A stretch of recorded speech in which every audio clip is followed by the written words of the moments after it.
Good evening, everyone. Now we would like to welcome our speaker, Vineet Kumar. Vineet Kumar is a manager. Vineet Kumar is a manager quality engineer at Publicis Sapient. Vineet would be delivering an interactive talk session on agentic AI for security testing. Build your first autonomous agent. Over to you, Vineet, sir. Yeah, sure. Uh,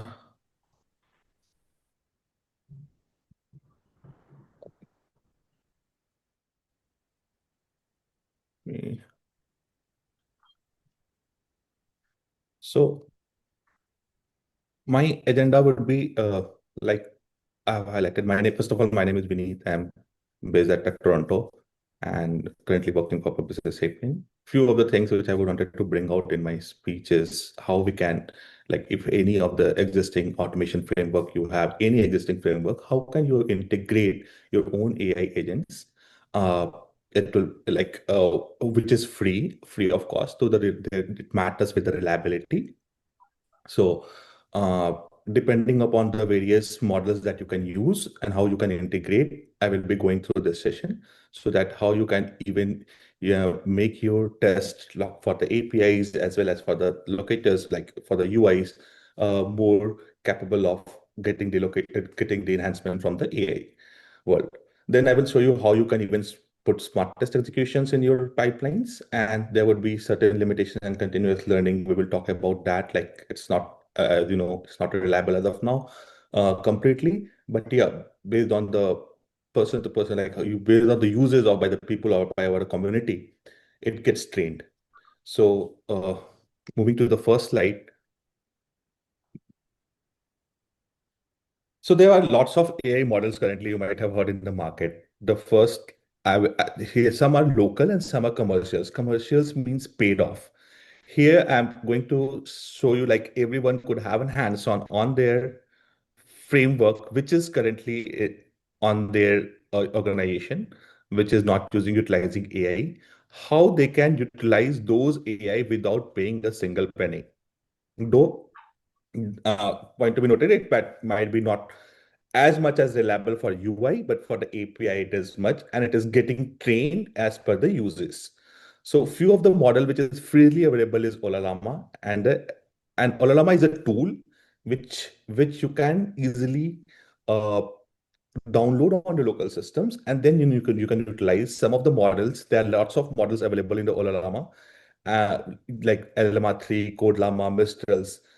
These models are completely free and even secure. Means like whatever you are testing, you need to download completely on your local host and it runs on your local host, right? So, and while commercials are there, their reliability is more, but it will cost for every execution, it costs money. Even if you are using a sandbox, there will be some limitations, like you cannot run sanity regression completely for few. So this is where the difference of the local secure stocks and commercial clouds depends upon currently. As per the testing done from these models like LLMA and Mistrals, and there are lots of other models like Code Llamas, there is for the API, it is more than 90% efficient, but for the UI, it's currently as 40 to 50% for the locators.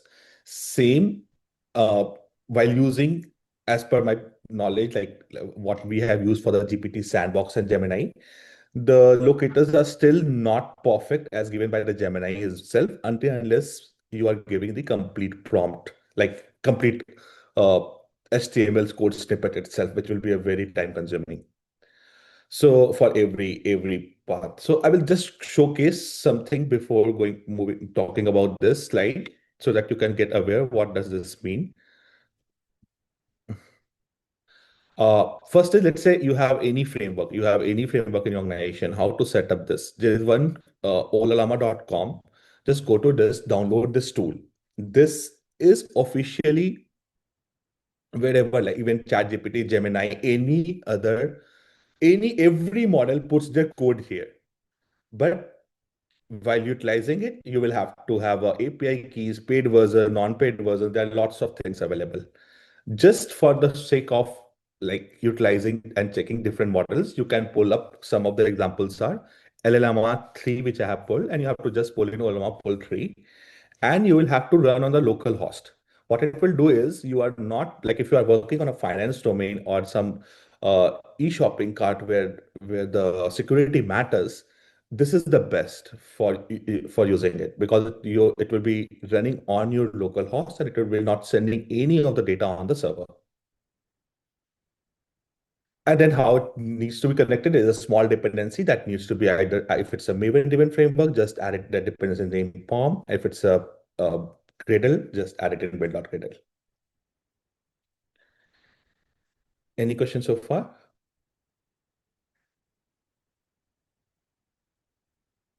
Okay, moving ahead.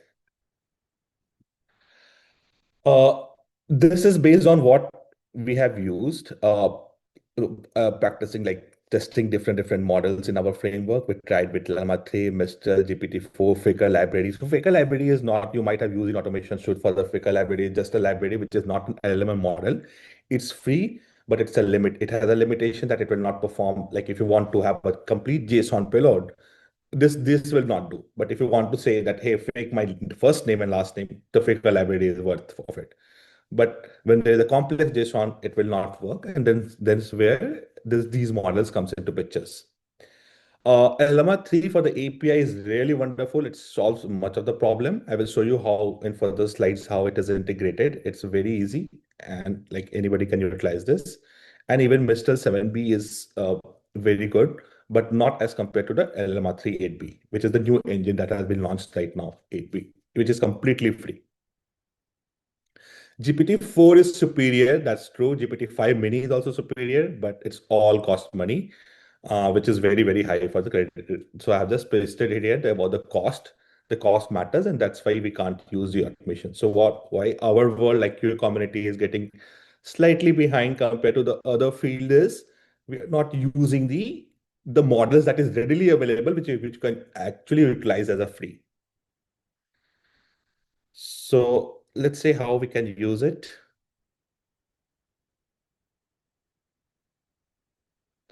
Let's say an example here. Uh, we wanted to like this is an API and it and suppose there's a framework which is handling a REST assured and we wanted to tell that give me the payload or any constraints with the username, email name, first name, last name, and is verified. Like even if you are a manual tester, you might be not pro, you might miss or you might not give into your automation suite all the positive and negative test cases. This is where it is helpful. What it does is you just need to provide the field, the key values that my JSON contains username, email, first name, and last name. Uh, Please give me the various inputs and outputs. So you don't have to take it, even you don't have to ask Copilot itself. You are just giving a prompt. Suppose there's an enhancement coming up in that JSON that, hey, just need to add one more field, let's say middle name. So you just need to add a middle name prompt here and it will automatically does the job. It will automatically create the JSON payload for you while sending the complete username, email, first name, and last name with all the combinations. Uh, yeah, there are and like say, suppose your username, whatever the constraint is, like say for username, you wanted to have 8 to 12. So it all depends upon the prompt you are sending and how you will be sending. I will be showing in the next slide. So this is the prompt how you will send. I will give you an example of a small prompt, like, but whatever constraints and howsoever you are telling the prompt that, okay, this is my actual uh, thing that I wanted to do it, the based on the prompt, it will do the logic. So let's say here, coming to this slide, let's say I have an example of a small, let's say Postman repo itself, Postman API itself, where it asks for the name and search. Uh, and you wanted to test this. Also, there is an email field as well. And let's say you wanted to search, hit this uh, Postman request with various combination of name, search, uh, email field with blank, non-blank, and you don't want it to increase your tests that how it will work. So this is my payload, and let's say, sorry, let me show you this. I'm playing this. See, this is anybody is aware of the BDD, like BDD syntax, how it is written. So it will be just like you are adding your own test, like you don't have to change anything. You have your existing framework. just modification of the prompt. If you see, I generate test data using an AI with prompt, and give this will be the prompt that you wanted to send in, right? Once, and you will say you can modify this prompt as per your logic. I'm just giving a simple example. Like let's say I wanted to generate a valid JSON payload for a user registration with field name, email, password, and age. And then if you will see, this will be mapped to our step definitions. Let's say here, this one. So if you will see here, this is what the API client from where I'm calling. I will call the models here. That in my step dev, I will say, hey, generate the JSON test data based on this prompt. If you are seeing this based on this prompt and what is this API client, I will tell you how to configure. But your step definition, everything will remain same as per your existing framework. Just you will call the model that you are wanted to call it. So if I see here, when you will go into the next slide,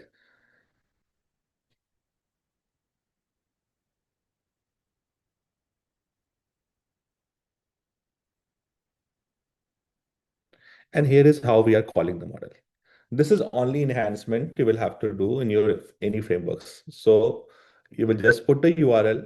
It will, whenever you're downloading any models, you will have to, it will give you generate an API for you, which is completely free, and it will run on your local host.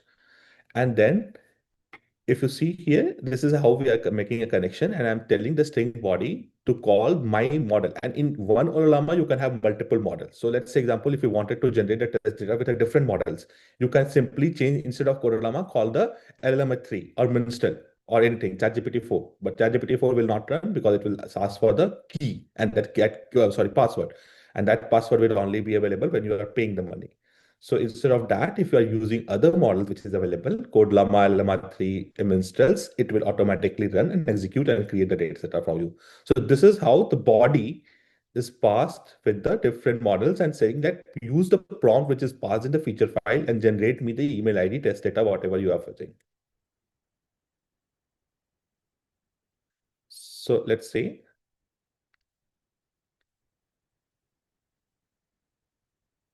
if you see this. So this is how I have integrated. Now let's say how if I wanted to, yeah, let me show you this as well. This is how just adding the send post request and then telling the this prompt will be fetched here, and then it will be again put it into the API client, and then with the request body it will generate automatically. Now let's show you an example after execution and so how it will look like. So if you see here, the console logs is running, and let me show you the output. If you see here, it has generated automatic the username, email, field name, password. It will automatically generate based on the inputs. And it can run, like if you see here, John Doe, email, johntonexample.com, it will have automatically generated. And it can, like if you give the prompt, hey, put my test with positive and negative scenarios and run for, give me the 10 scenarios. It will automatically run 10 scenarios by different inputs.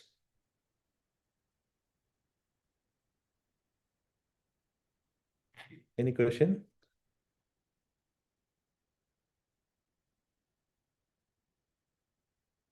So friends, So any if you say questions to this, Vineet? Yeah, go ahead, Vineet. You can yeah. proceed. So if you see this, it's like it's completely the model is automatically creating the test data, and it will put it in a test and proceed with the test scenarios.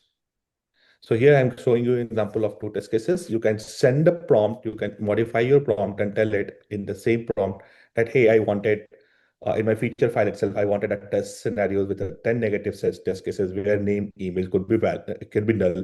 So you have to just copy paste, put a scenario with a null email IDs, with null names, and it will keep on running and putting without any effort, without worrying about the test data. This model automatically will create it. So this is how it is useful for the API test cases. Uh, Coming to the next slides.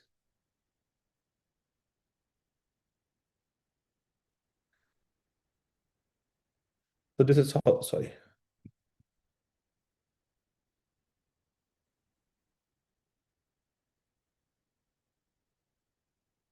Yeah. So this is how to brief you what we discussed is in this way. We will just create a feature file. We will just put a step definitions. We will call the API client and we will add whichever generate JSON data. And this is the only three steps required to do into your framework uh, for using any models in your existing framework, and it will handle everything. So this, and this is what we discussed for the examples. Now coming to self-healing test.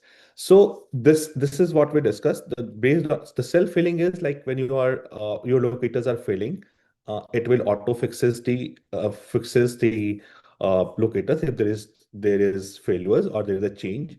But it depends upon the model to model. The reliability is, as of now, the free models is not more than 40%, which we have seen. But the paid version like GPT 5.0 mini, its reliability is more than 80 to 90%, but still it requires a lots of effort for the self-healing test as of now, until and unless these models, if we as the QA community start using it, it's not going to be trained as useful. So let's say example, I will show you how it is, what my observation was. So I have put it when I'm using, I have compared with Selenium, Llama 3s, and commercial SaaS. Selenium is a free, it's a paid version. If you are using the pro tools, for the free versions, if you are using it, is like uh, not reliable. It's like 60 to 70% is reliable. Llama 3 or Llama models is free, completely free, and it's less than 30 to 40% reliable. And apart from this, the cost is high for the any commercial SaaS that you are using.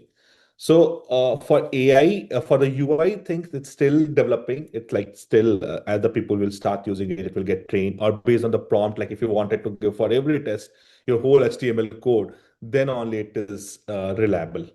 So, but to showcase you how it works is, like, say, example, let's say if you wanted to try, let's say I have given you an example of a small test where is a source demo page you are launching, and you put your username and password, and then you have to see that product page is visible or not. Let's say if my username and password is wrong, or the locator has changed for the username and password. If you see the third prompt, how to handle any models, it is not that you will be handling always telling the AI that, hey, fetch my locators. It's sorry.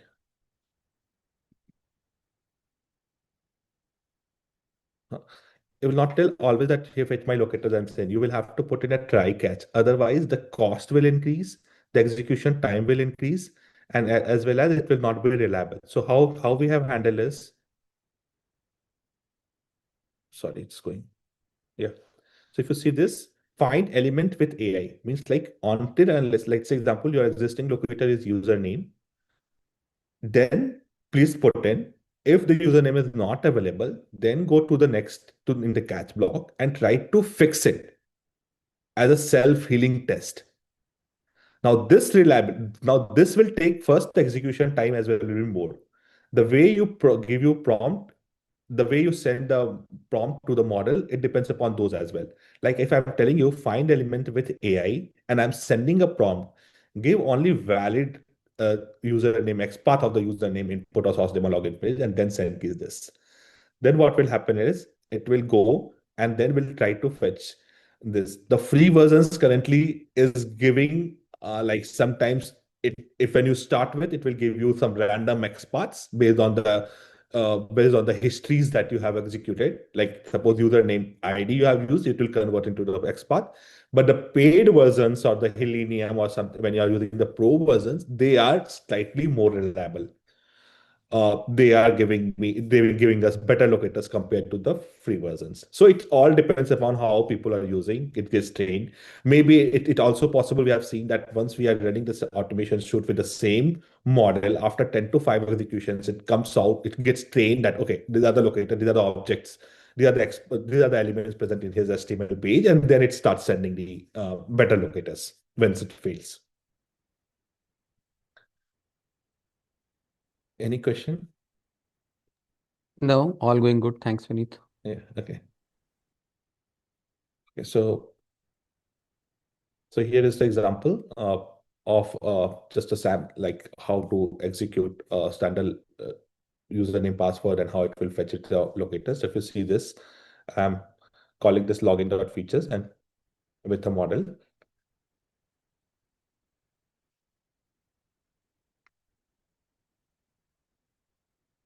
Let it flow.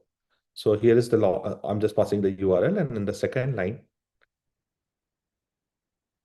I'm telling username, password, enter username. Now, if I go inside this one, you will see it is calling the element in the catch block that only go to the elements and fetch the AI locators only when it is fails. And when you will go inside this, I'm calling the same models that I showed you in API. If you see this, now let me go inside this.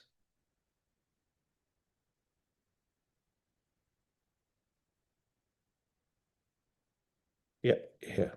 So if you see this, I'm calling the Olema model itself to generate the locators. It's just the model being called here and telling that fetch it the correct XPath. And it can be modified whatever you want, whether it is CSS, AI, CSS ID, whatever you wanted to give, it will automatically fetch it. And reliability, again, it depends upon the model you are using.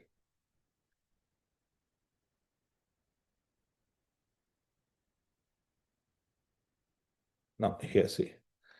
This is what the framework will change. The only thing, let's say example, I'm using Code Llama, the model name will change here. Rest all will remain same.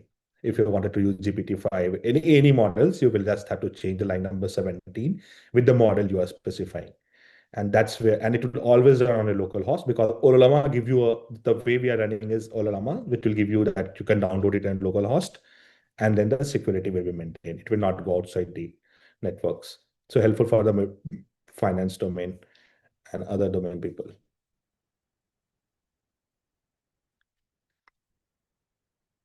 Yeah, moving to the next slide.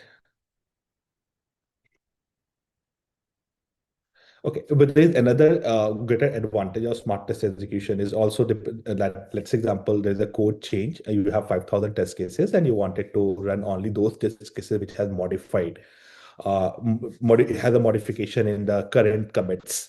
So what it actually does is, if you see here, this is how you will configure your build.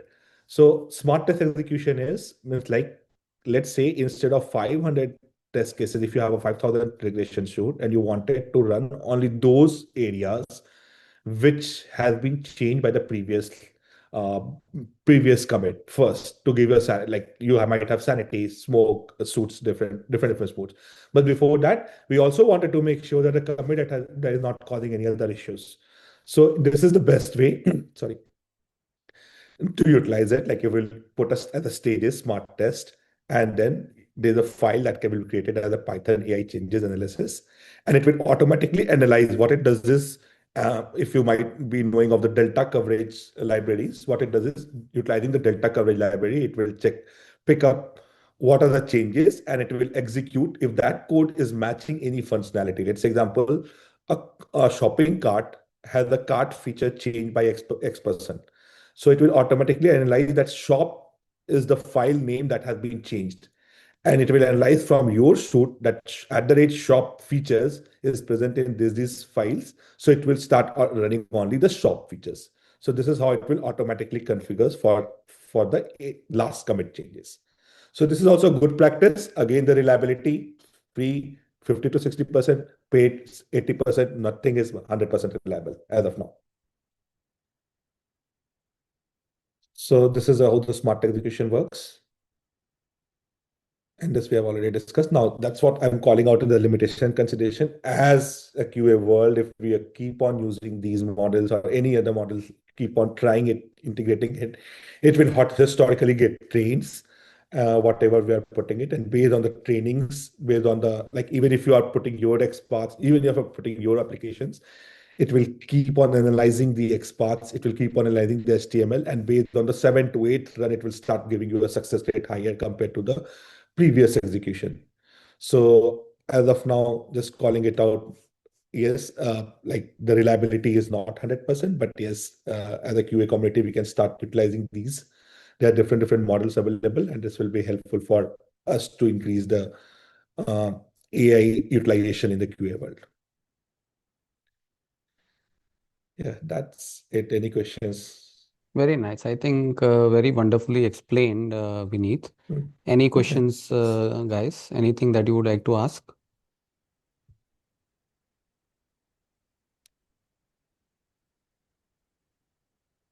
So, Vineet, you showed, can you show back the Git slide? Yep.